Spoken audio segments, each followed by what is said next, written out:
नमस्कार। आपका अखबार के इस अंक में आपका स्वागत है। मैं हूं प्रदीप सिंह। उत्तर प्रदेश की राजनीति में कुछ बड़ा बदलाव हो सकता है। आप तीन नेताओं की भावभंगिमा देखिए। राहुल गांधी का बसपा सुप्रीमो मायावती पर अचानक हमला। लोकसभा चुनाव के समय ही वो साथ नहीं आई थी, लेकिन ये बात राहुल गांधी को अब क्यों याद आ रही है? चुनाव नतीजे आने के बाद भी उनको याद नहीं आई कि अगर मायावती साथ आ गई होती तो सरकार बन जाती विपक्षी दलों की, यानी भाजपा विरोधी दलों की।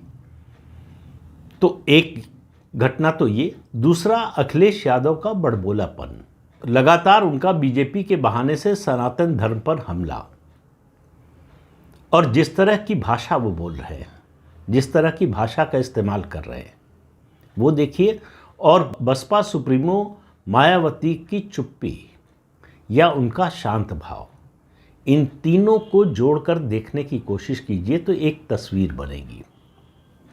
और ये तस्वीर बनाई जा रही है 2027 के उत्तर प्रदेश विधानसभा चुनाव के मद्देनज़र कि उस समय समीकरण क्या होगा। तो पहले उस समय की समीकरण की बात करें कि क्या होगा, उससे पहले देखिए अभी स्थिति क्या है। अभी स्थिति यह है कि 2024 के लोकसभा चुनाव में भाजपा की स्थिति खराब हुई थी, उसको बड़ा नुकसान उठाना पड़ा सीटों का। समाजवादी पार्टी को सबसे ज़्यादा फायदा हुआ, फिर कांग्रेस को फायदा हुआ। बसपा की स्थिति भी खराब हुई बीजेपी के साथ साथ, उसका भी वोट शेयर घटा और कोई भी सीट नहीं मिली। आज परिस्थिति यह है कि 4 जून 2024 की तुलना में भारतीय जनता पार्टी बहुत आगे निकल गई है। योगी आदित्यनाथ का जो व्यक्तित्व है वो पूरे प्रदेश पर हावी है। उनकी सरकार का कामकाज, उनका अपना व्यक्तित्व, राजनीति में इस तरह की शुचिता और ईमानदारी का उदाहरण इससे पहले कब देखने को मिला था, आपको अपने दिमाग पर जोर डालना पड़ेगा। और इसके लिए आपको जो है 50s और 60s के दौर में जाना पड़ेगा, तब भी तुलना करना मुश्किल होगा। तो अभी जो स्थिति है भाजपा की, 2027 का चुनाव ऐसा लगता है कि जीता हुआ है उसका। अब ये क्यों कह रहा हूं मैं, इसकी बात आगे करता हूं। दूसरा देखिए समाजवादी पार्टी की स्थिति। समाजवादी पार्टी और कांग्रेस दोनों की स्थिति देखिए। 2024 के लोकसभा चुनाव में 37 सीटें मिली समाजवादी पार्टी को, 6 सीटें मिली कांग्रेस पार्टी को। और उसकी पृष्ठभूमि देखिए, 2014 और 2019 दोनों चुनाव में समाजवादी पार्टी को लोकसभा की 80 में से सिर्फ 5 सीटें मिली, 14 में भी और 19 में भी। और 19 में बहुजन समाज पार्टी और आरएलडी राष्ट्रीय लोक दल से गठबंधन के बावजूद। कांग्रेस की स्थिति देखिए, 2014 में 2 सीटें जीते। सोनिया गांधी जीती रायबरेली से, अमेठी से जीते राहुल गांधी। और राहुल गांधी अमेठी से जीते क्योंकि मुलायम सिंह यादव ने भरपूर मदद की। लेकिन ये बातें, इनकी पुष्टि करना बड़ा मुश्किल है, लेकिन नतीजे पर ही बात करते हैं। 2 सीटें कांग्रेस को 80 में से मिली थी। 2019 के चुनाव में राहुल गांधी कांग्रेस के राष्ट्रीय अध्यक्ष बन चुके थे, फिर भी वो अपनी अमेठी की सीट हार गए। कांग्रेस को 80 में से सिर्फ 1 सीट मिली, रायबरेली की। और समाजवादी पार्टी, उसकी सीटें 5 की 5 रह गई बहुजन समाज पार्टी से गठबंधन करने के बावजूद। ऐसे में गठबंधन क्यों हुआ? ये दोनों को डर था। कांग्रेस को डर था कि वो उत्तर प्रदेश की चुनावी राजनीति से विलुप्त हो जाएगी। समाजवादी पार्टी को डर था कि लगातार 2 लोकसभा चुनाव में 5 से आगे नहीं बढ़ पाई वो, और इस चुनाव में और घट सकती है। क्यों घट सकती है? उसे डर था कि मुस्लिम वोट कांग्रेस की तरफ कुछ मात्रा में खिसक सकता है। तो समाजवादी पार्टी की नींव बड़ी कमज़ोर है। जो एक समय मजबूती लगती थी ट्रायंगुलर कॉन्टेस्ट में कि 28, 29, 30% वोट पाकर भी सत्ता में आ सकते थे, उस पूरे डायनेमिक्स को बदल दिया बीजेपी ने 2014 के बाद। अब आपको जीतने के लिए, सरकार बनाने के लिए 42, 45, 46 या उससे ज़्यादा परसेंट वोट लाने की ज़रूरत है। तो बार जो है बहुत ऊंचा कर दिया भारतीय जनता पार्टी ने। और समाजवादी पार्टी को मालूम है वो जब पीक पर थी, पूरे जीवन में समाजवादी पार्टी के जब से पार्टी बनी है 1992 से, तब से लेकर अब तक सिर्फ एक बार उसको पूर्ण बहुमत मिला और वो 2012 में मिला था। तब भी उसका 29% से ऊपर वोट शेयर नहीं गया। तो ये लिमिटेशन थी समाजवादी पार्टी की। अब वो दो ही स्थिति में बढ़ सकती थी, या तो भाजपा कम हो तब वो बढ़े, या फिर बहुजन समाज पार्टी कम हो तब बढ़े। तो बहुजन समाज पार्टी कम हुई तो ट्रायंगुलर की बजाय ये बाइपोलर कंटेस्ट हो गया। बाइपोलर कंटेस्ट में ये हुआ, हर जगह होता है कि दोनों पार्टियों का वोट शेयर बढ़ता है, क्योंकि बाकी सब जो है वो सिमट जाते हैं। तो बीजेपी का भी वोट शेयर बढ़ा और समाजवादी पार्टी का भी वोट शेयर बढ़ा। समाजवादी पार्टी बहुत नीचे थी, इसलिए उसका बेस जो है लो था, तो इससे उसको ज़्यादा फायदा हुआ। तो 2024 के लोकसभा चुनाव में दो कारणों से बीजेपी का बड़ा नुकसान हुआ। दोनों के पीछे एक ही नारा था, 400 पार का।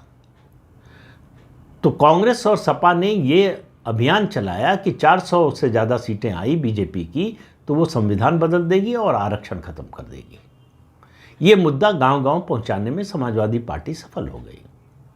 दूसरा मुद्दा मेरा मानना है कि जिसका उससे भी ज़्यादा असर हुआ कि अगर 400 सीटें लोकसभा की आ गई बीजेपी की, तो उत्तर प्रदेश से योगी आदित्यनाथ को हटा दिया जाएगा मुख्यमंत्री के रूप में। उसका बहुत नुकसान हुआ बीजेपी को। इन दो मुद्दों के कारण बीजेपी 64 सीटों से घटकर 34-36 सीटों पर आ गई गठबंधन के साथ। तो ये जो परिणाम आया 2024 के लोकसभा चुनाव का, समाजवादी पार्टी और कांग्रेस दोनों को ये गलतफहमी हो गई कि ये उनकी असली ताकत है। लेकिन जैसे जैसे समय बीत रहा है, और ख़ास तौर से जो विधानसभा के चुनाव हो रहे हैं लोकसभा चुनाव के बाद, और 3 राज्यों का विशेष रूप से जिक्र करना ज़रूरी है, हरियाणा, महाराष्ट्र और अब दिल्ली। जिस तरह से बीजेपी ने अपनी बढ़त बनाई है, सत्ता में आई है, दिल्ली में जो है 27 साल बाद आई है, महाराष्ट्र में जो है सत्ता में थी लेकिन लोकसभा चुनाव में नीचे जाने के बाद ऊंची छलांग लगाकर, लंबी छलांग लगाकर ऊपर आई है और प्रचंड बहुमत मिला है। इसी तरह से हरियाणा में तीसरी बार लगातार बीजेपी की सरकार बनी है। तो इंडी अलायंस नाम की कोई चीज़ ज़मीन पर है नहीं। कागज़ पर ज़रूर है ये अलायंस, लेकिन ज़मीन पर इस अलायंस के होने न होने का कोई मतलब नहीं है। ये बात अखिलेश यादव को भी समझ में आ गई है, ये बात कांग्रेस को भी समझ में आ गई है। अब सवाल ये है कि 2027 का जो चुनाव है, इसमें स्टेक जो है चारों पार्टियों का बड़ा है। भारतीय जनता पार्टी को लगातार तीसरी बार सत्ता में आने की चुनौती है। अखिलेश यादव के सामने लगातार तीसरी बार न हारने की चुनौती है, जो कि अवश्यंभावी दिख रही है। और बहुजन समाज पार्टी के सामने अपना राजनीतिक अस्तित्व बचाने की चुनौती है। और कांग्रेस के सामने उत्तर प्रदेश की राजनीति में रेलेवेंट बने रहने की चुनौती है। ये है चारों पार्टियों की अलग अलग चुनौतियां। ऐसे में समाजवादी पार्टी को ये समझ में आ गया कि कांग्रेस पार्टी ढलान पर है। वो जो बार बार मैं कहता हूँ, कर्नाटक और तेलंगाना से जो संदेश निकला था कि मुसलमान किसी भी हालत में कांग्रेस के साथ जाएगा, उसको दिल्ली ने तोड़ दिया, दिल्ली विधानसभा के चुनाव ने, और उससे पहले महाराष्ट्र के विधानसभा के चुनाव ने। लेकिन दिल्ली में और ज़्यादा स्पष्ट हो गया कि कांग्रेस पार्टी की तमाम कोशिश के बावजूद भी दिल्ली में मुस्लिम वोट कांग्रेस पार्टी की ओर नहीं गया, वो आम आदमी पार्टी की ओर ही गया। यानी क्षेत्रीय दल, जो क्षेत्रीय दल मजबूत था बीजेपी के खिलाफ, उसके पास गया। तो अखिलेश यादव भले ही वहाँ अरविंद केजरीवाल, जिनका उन्होंने समर्थन किया, हार गए हों, उनको एक बात दिल्ली से समझ में आई कि उत्तर प्रदेश में भी मुसलमान वोट कांग्रेस के साथ नहीं जाएगा। अगर लड़ाई बीजेपी से है तो जो बीजेपी के खिलाफ सबसे मजबूत पार्टी होगी मुसलमान उत्तर प्रदेश का, उसी के साथ जाएगा। तो ये जो डर था उनका 2024 में कि मुसलमान खिसक सकता है कांग्रेस की ओर, वो डर उनका निकल गया है। लेकिन उनके सामने उससे बड़ा डर है। 2027 में सत्ता से बाहर होने के बाद समाजवादी पार्टी के लिए पॉलिटिकली सरवाइव करना बहुत कठिन हो जाएगा। ये अखिलेश यादव को समझ में आ रहा है और उनकी लीडरशिप के लिए और बड़ी चुनौती बन जाएगी। तो उनको अगर रेलेवेंट बने रहना है, पार्टी को अगर बचाए रखना है, तो 2027 जीतना है। एक और बात उनको समझ में आ गई है कि उत्तर प्रदेश में समाजवादी पार्टी अकेले दम पर बीजेपी को किसी सूरत में नहीं हटा सकती या हरा सकती। योगी आदित्यनाथ ने अपना कद इतना बड़ा कर लिया है कि उसके सामने अखिलेश यादव बौने नजर आने लगे। अब ये बराबरी का मुकाबला नहीं है। वो भले ही मतलब उस तरह की ये रेस है जिसमें दो ही लोग दौड़ रहे हैं तो दूसरा तो सेकंड आएगा ही। समाजवादी पार्टी की वही स्थिति है। बीजेपी उससे बहुत आगे निकल चुकी है और योगी आदित्यनाथ के नेतृत्व में जिस तरह से बीजेपी अपने को उत्तर प्रदेश में स्थापित करने में, विरासत का मामला हो, सनातन धर्म का मामला हो, विकास का मामला हो, गवर्नेंस का मामला हो, हर मोर्चे पर सफल रही है और हर मोर्चे पर नए कीर्तिमान स्थापित कर रही है। और अखिलेश यादव के पास अपनी उपलब्धि के नाम पर बताने के लिए कुछ है नहीं और 10 साल बाद तो और कुछ नहीं होगा। वो अपने 5 साल की उपलब्धि को ऐसा बताते हैं जैसे 100-150 साल राज किया हो उनकी पार्टी ने। और गिनाने के लिए वो भी 2-3 उपलब्धियां हैं जो पिछले 8 साल में योगी सरकार ने किया है और चुनाव आते आते 27 तक जो है जितना बड़ा उनका आकार हो जाएगा, उनकी सरकार की उपलब्धियों की सूची इतनी बड़ी हो जाएगी कि उसके सामने अखिलेश यादव की सरकार के समय के काम बहुत ही तुच्छ लगने लगेंगे। तो उनको मालूम है कि 2027 केवल सत्ता की लड़ाई नहीं है, उनके सर्वाइवल की भी लड़ाई है, पॉलिटिकल सर्वाइवल की। दूसरी बात उनको ये समझ में आने लगी है कि कांग्रेस पार्टी उनको कुछ दे नहीं पाएगी, कांग्रेस पार्टी को उन्हें देना पड़ेगा। तो कांग्रेस पार्टी से मिलेगा कुछ नहीं, देना पड़ेगा। और कांग्रेस पार्टी का जो रवैया है इस समय वो संकेत दे रही है कि वो ज़्यादा सीटें मांगेगी और अखिलेश यादव ये बिल्कुल नहीं चाहेंगे। ज़रूर उन्होंने आरजेडी से सबक लिया होगा। 2020 में आरजेडी ने कांग्रेस को 75 सीटें दे दी थी। नतीजा ये हुआ कि सरकार आने से रुक गई।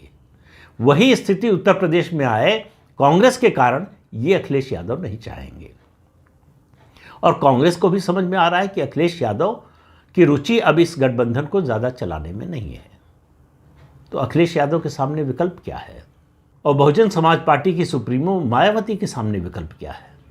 अब तो उनकी पार्टी के अस्तित्व का भी सवाल है।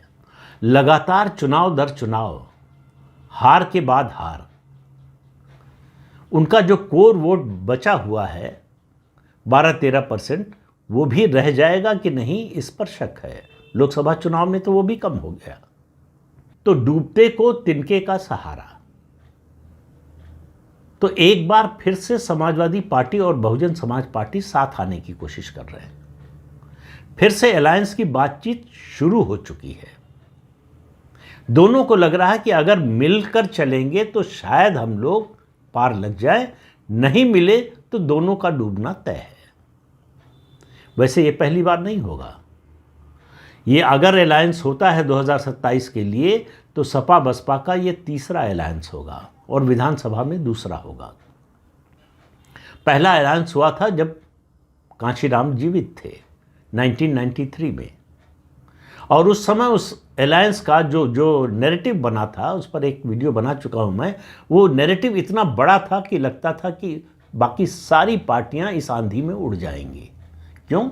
उस समय कांशीराम पूरे दलित समाज के नेता थे, मुलायम सिंह यादव पूरे पिछड़ा वर्ग के नेता थे, और दोनों को मिलाकर मुस्लिम वोट के लिए और कोई ऑप्शन ही नहीं बचता था। कांग्रेस बहुत पहले से साफ हो चुकी है। तो मुस्लिम समाज के सामने इस गठबंधन को वोट देने के अलावा कोई विकल्प नहीं था। तो अब आप सोचिए, दलित समाज पूरा, पिछड़ा वर्ग पूरा और मुस्लिम समाज, ये कितना बड़ा सामाजिक, चाहे अर्थमेटिक की दृष्टि से देखिए या केमिस्ट्री की दृष्टि से देखिए, कितना बड़ा गठबंधन था। लेकिन यही जो मैं बात कहता हूँ कि अर्थमेटिक और केमिस्ट्री ये दोनों साथ साथ चले, ज़रूरी नहीं होता। तो अर्थमेटिक तो बहुत बड़ी बन गई 93 में, लेकिन वो केमिस्ट्री नहीं बन पाई। इस गठबंधन के बावजूद, इतने बड़े सामाजिक आधार के बावजूद,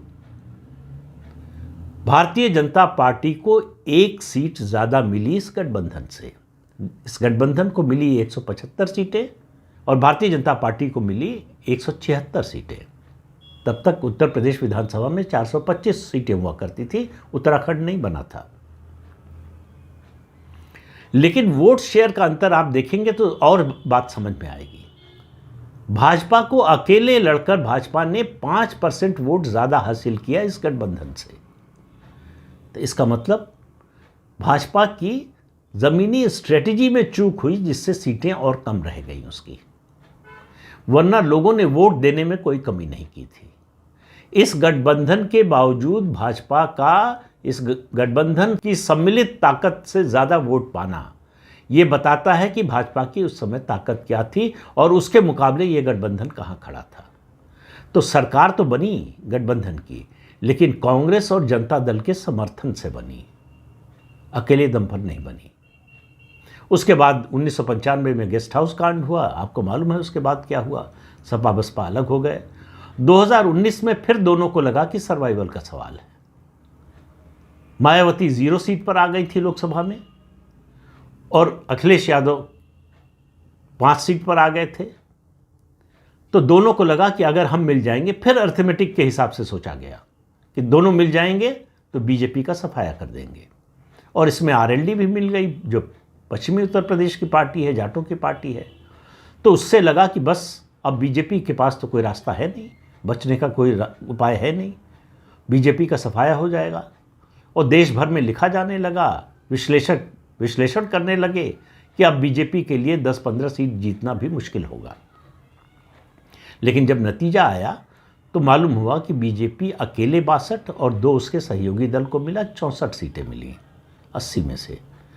कुछ सीटें 9 सीटें घट गई उसकी 2014 की तुलना में, जब उसको 71+2 मिली थी, 73 सीटें को। तो कोई बहुत बड़ी चोट करने में ये गठबंधन कामयाब नहीं हुआ। तो 2-2 बार बीजेपी के खिलाफ इस गठबंधन की परीक्षा हो चुकी है जनता के बीच में, मतदाता के बीच में। लेकिन तब सत्ता में आने की लड़ाई थी 2093 में, और 2019 में ये उम्मीद थी कि सत्ता में आ सकते हैं। इस बार सवाल पॉलिटिकल सर्वाइवल का है। दोनों पार्टियों के सामने ये है कि अगर बचेंगे तो आगे लड़ सकेंगे। इस उद्देश्य से इस समझौते की बात हो रही है। तो समझौते की बात हो रही तो जाहिर है कि 1993 जैसा समझौता नहीं होगा। जब ये मान लिया था बहुजन समाज पार्टी ने और कांशीराम ने, मुलायम सिंह यादव ही मुख्यमंत्री होंगे इस गठबंधन के, तब बहुजन समाज पार्टी समाजवादी पार्टी से कमज़ोर पार्टी थी। लेकिन अब भी स्थिति वही है, बहुजन समाज पार्टी की तुलना में समाजवादी पार्टी बहुत मजबूत पार्टी है।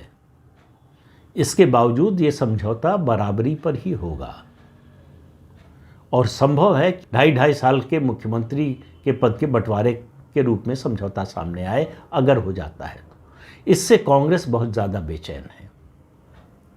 कांग्रेस को लग रहा है कि ये दोनों पार्टियां मिलकर हो सकता है हमको गठबंधन से निकाल दे। समाजवादी पार्टी को लग रहा है कि कांग्रेस की ज़रूरत नहीं है, वो हमारे ऊपर बोझ है। और बहुजन समाज पार्टी को 1996 को छोड़ दें, जब कांशीराम ने पीवी नरसिम्हा राव उस समय प्रधानमंत्री थे, समझौता किया था कांग्रेस से। कांग्रेस को 1/3 सीट दी थी, 2/3 पर बहुजन समाज पार्टी लड़ी थी। जो पार्टी कांग्रेस पार्टी 1985 तक पूर्ण बहुमत से सत्ता में थी, 1985 क्या 1985 में आई थी, 1989 तक थी, वो 1/3 सीटों पर लड़ने के लिए तैयार हो गई। और कांशीराम ने कहा था कि उनका ये प्रण था कि एक दिन कांग्रेस को इस हालत पे लाएंगे। क्यों? उनका पूना पैक्ट के समय ये उम्मीद थी कि बाबा साहब अंबेडकर के गुट को जो है 2/3 सीटें मिलेंगी और कांग्रेस को 1/3। लेकिन कांग्रेस ने उसको उल्टा कर दिया। तो उन्होंने कहा कि वो बाबा साहब के साथ जो अन्याय हुआ उसका बदला मुझे कांग्रेस से लेना था, इसलिए मैंने कांग्रेस को मजबूर किया सिर्फ 1/3 सीट लड़ने पर। और उसके बाद कांग्रेस उत्तर प्रदेश से एक लगभग खत्म ही हो गई। तो ये गठबंधन बनेगा तो उसमें कांग्रेस शामिल होगी, इसमें भारी शंका है। इसलिए ये राहुल गांधी का आपको फ्रस्ट्रेशन दिखाई दे रहा है। इसलिए वो अभी गठबंधन में है समाजवादी पार्टी के साथ, तो अखिलेश यादव पर हमला कर नहीं सकते और इस उम्मीद में है कि अखिलेश यादव उनको गठबंधन में रखेंगे। लेकिन मायावती पर हमला कर रहे हैं। उनको मालूम है कि मायावती ये शर्त लगा सकती हैं। क्यों लगा सकती हैं?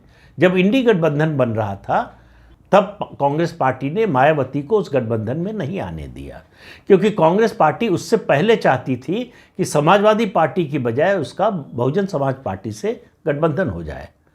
बहुजन समाज पार्टी ने मना कर दिया। मुंबई की बैठक में मल्लिकार्जुन खड़गे से पूछा गया था मायावती के बारे में कि वो क्यों नहीं आई, तो उनको कहा उनको बुलाया किसने था। तो कुल मिलाकर कांग्रेस के साथ जाने में भारी जो है वो संकोच है, या कहें एक तरह से पूरा विरोध ही है मायावती को।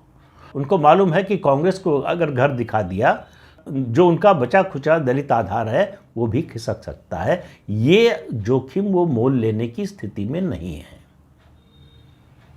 तो ये मानकर चलिए कि बहुजन समाज पार्टी और समाजवादी पार्टी में गठबंधन हो सकता है। तो जो लोग ये थ्योरी चलाते रहते हैं, ये विश्लेषण करते रहते हैं कि सपा बसपा मिल जाएं और ख़ास तौर से विधानसभा चुनाव में मिल जाएं तो बीजेपी को साफ कर देंगे, उनकी भी गलतफहमी 2027 में दूर हो जाएगी। लेकिन वो तब होगा जब ये गठबंधन हो। ये गठबंधन के बारे में जो भी आकलन किया जाता है केवल अर्थमेटिक पर होता है। फिर कह रहा हूँ केमिस्ट्री के आधार पर नहीं होता है। ये 1993 में नहीं हुआ, ये 2019 में नहीं हुआ, 2027 में क्यों होगा उसका कोई आधार नहीं है। उसकी वजह यह है कि ज़मीन पर जो समाजवादी पार्टी का कोर वोट है और जो बहुजन समाज पार्टी का कोर वोट है उसमें 36 का आंकड़ा है। समाजवादी पार्टी के कोर वोट और बहुजन समाज पार्टी के कोर वोट में हमेशा एक संघर्ष की स्थिति रहती है, इसलिए वो केमिस्ट्री नहीं बन पाएगी। अर्थमेटिक भले ही बड़ी सुहावनी लग रही हो, लेकिन बातचीत चल रही है, गंभीरता से चल रही है और कोई आश्चर्य नहीं होगा अगर दोनों पार्टियां इस बात की घोषणा करें कि वो साथ मिलकर विधानसभा चुनाव लड़ेंगी। तो इस अंक में इतना ही। अगले अंक में फिर मिलेंगे किसी नए मुद्दे के साथ। तब तक के लिए अनुमति दीजिए। आपसे अनुरोध है कि चैनल देखिए, शेयर कीजिए, लाइक कीजिए और सब्सक्राइब जरूर कीजिए। नमस्कार।